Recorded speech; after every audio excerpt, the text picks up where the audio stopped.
आपने उन्हें सुंदर कहा तो उन्होंने खाना बनाया, और डायन कहा तब भी उन्होंने बच्चे को गर्भ में रखकर खाना बनाया, फिर बच्चे को गोद में लेकर उन्होंने अपने सपनों के ठीक बीच में खाना बनाया। तुम्हारे सपनों में भी वे बनाती रही खाना।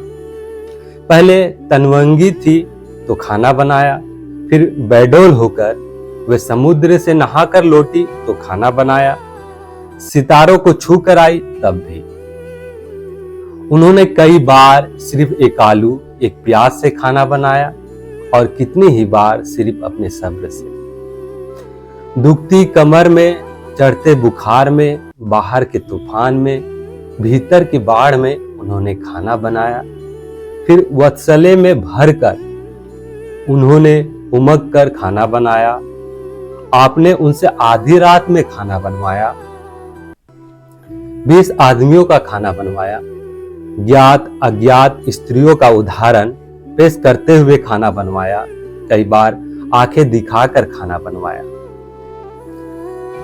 कई बार लात लगाकर और फिर स्त्री योचित ठहराकर आप चीखे, उफ इतना नमक, और भूल गए उन आंसुओं को जो जमीन पर गिरने से पहले गिरते रहे तस्तरियों में, कटोरियों में। कभी उनका पूरा सप्ताह इस खुशी में गुजर गया कि पिछले बुधवार बिना चीखे चिल्लाए खा लिया गया था खाना, कि परसों 2 बार वाह वाह मिली, उस स्थिति का शुक्रिया जिसने भरपेट खाया और धन्यवाद दिया, और उसका भी जिसने अभिनय के साथ ही सही हाथ में कोर लेते ही तारीफ की। वे क्लर्क हुई, अफसर हुई, उन्होंने फराटेदार दौड़ लगाई और सितारा बजाया, लेकिन हर बार उनके सामने रख दी गई एक ही कसौटी।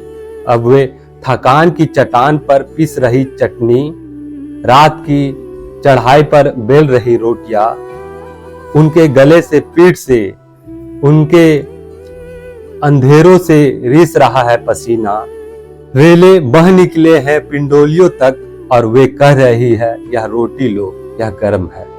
उन्होंने सुबह की नींद में खाना बनाना पड़ा, फिर दोपहर की नींद में, फिर रात की नींद में, और फिर नींद की नींद में उन्होंने खाना बनाया। उनके तलुओं में जमा हो गया है खून, झुकने लगी है रीढ़, घुटनों पर दस्तक दे रहा है गठिया।